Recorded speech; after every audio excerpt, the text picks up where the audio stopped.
Hello, and welcome back to another update as we cover the latest developments throughout the front line in the Russo-Ukrainian war. In this, we have a coverage of the situation in Avdiivka, where the Russians have managed to gain full control over the city. The Russians managed to capture about 30 kilometers square, a little more than that, throughout the Avdiivka front. With the capture of the city itself, the citadel area and the coke plant have all been under Russian control as of this moment. The Russians published some geolocated footage which shows them planting their flags around the coke plant area and in the citadel area about there, as you can see in this picture here. So with this geolocated footage, we can confirm that the Russians now have control over the whole city, 100% of it, and the fighting is now moving in a western direction towards Lastashkina. So also reports that they will start operations in the direction of Severna here to the southwest. And with this, we see that the Russians are going to move in a western direction to secure the outskirts of the city and likely create a buffer zone here to the west of Avdiivka through the villages of Berdivki, Konstantynivka, Orlivka, Tonenke, and Severna here to the west. I was honestly surprised when the Russians came with this geolocated footage showing that they have full control over the city. This was also confirmed by most sources, and with this we see that the Russians have full control of the city. But it surprised me that the Ukrainians simply withdrew from it. It even more surprised me that they withdrew from every single part of it, including the citadel area and the coke plant, which I didn't expect that they would withdraw from. It was later then reported throughout these reports coming out today that there is a significant amount of Ukrainian soldiers who were left behind within the city.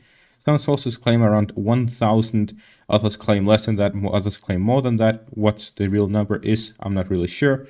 But with this, the Ukrainian soldiers who were left behind did not put up a fight. They instead surrendered. They gave up their positions.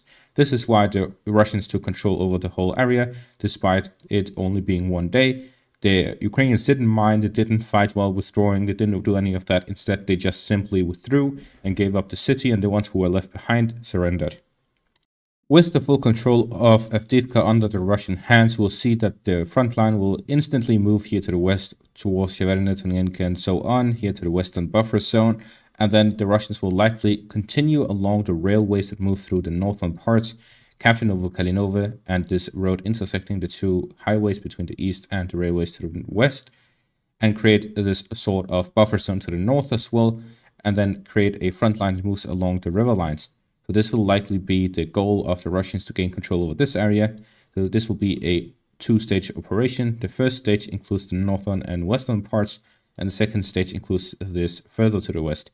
This is all possible due to the fact that the Russians got this city that quickly. The Ukrainians surrendered without much of a fight. At the end of it, this means that the Russians still have enough energy and so on to continue fighting without an operational pause, as we saw previously.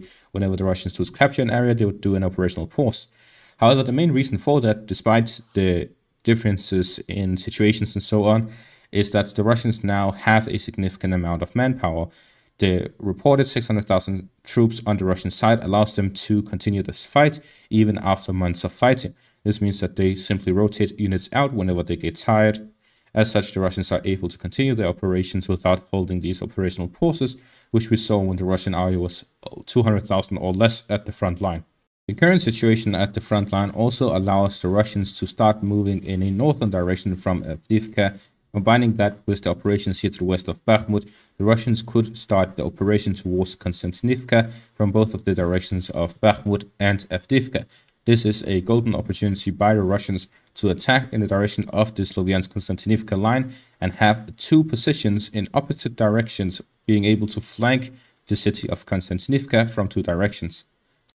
What I'm saying is pretty much the Russians can launch attacks in a northern direction where they will have to capture a lot of villages and a lot of territory in the way, but if they reach the end of it, they would be at the southern parts of Konstantinivka, and by attacking through Ivanivske, capturing Zaporizhzhia, and then moving in the direction of the west of Bakhmut, they reach the eastern outskirts of Konstantinivka. In that way, they'll bypass this whole section of fortified areas by the Ukrainians and go straight for Konstantinivka. They may also go a safe and slow approach, which would be to fight through this heavily fortified area as well in the direction of Orlivka and attack in the direction of Konstantinivka from three directions.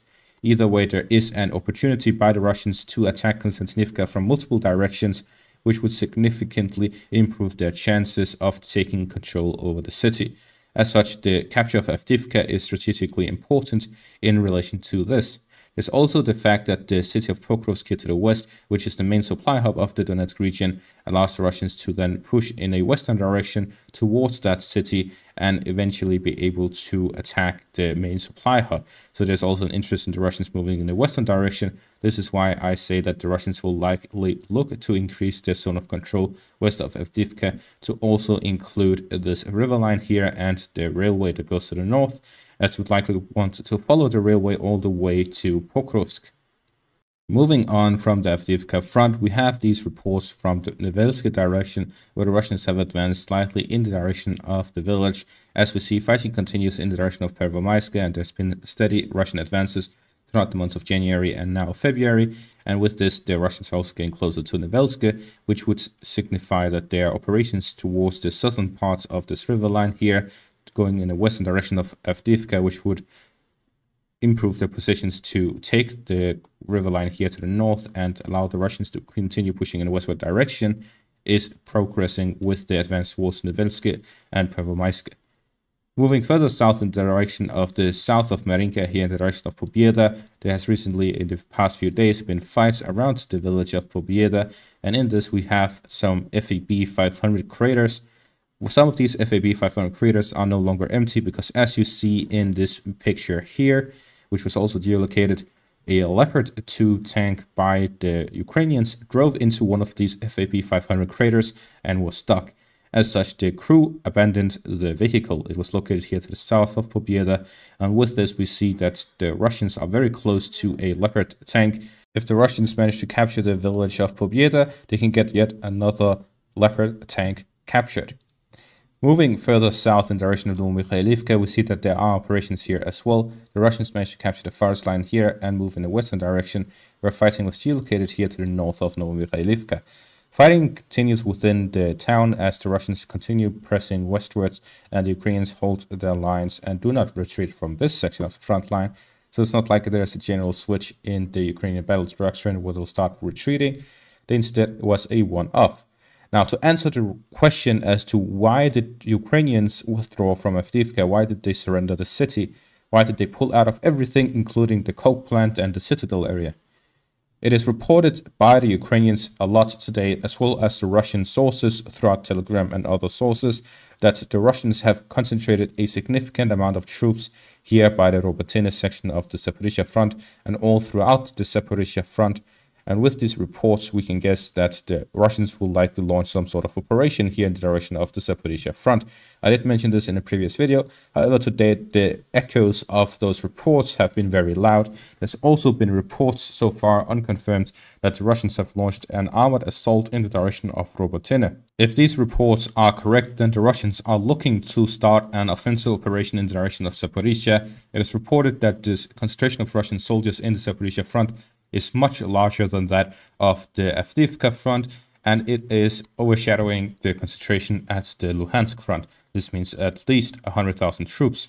With these reports, we see that the Russians are concentrating a significant amount of forces, likely to capture Orikhiv, maybe even Polyapole, stepping up operations in a attempt to capture or recapture the Robotyne direction, and also many of these villages to the north of that, capturing them for the first time, to allow them to, in the future, develop further operations in the direction of Zaporizhzhia, the city itself.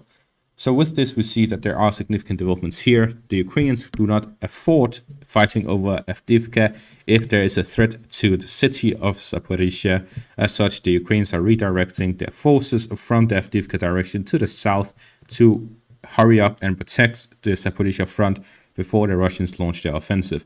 This is likely why the Ukrainians completely gave up the city of Avdiivka. They saw that to hold it or to fight in it, they would need to dedicate a significant amount of forces, and if the Russians are just ignoring it and sending additional forces to Zaporizhzhia instead, that would spell a huge issue for the Ukrainians, and they would be falling into a trap by the Russians to reorganize their forces, send them to Avdiivka. Is much more dangerous than simply holding the lines in Zaporizhzhia.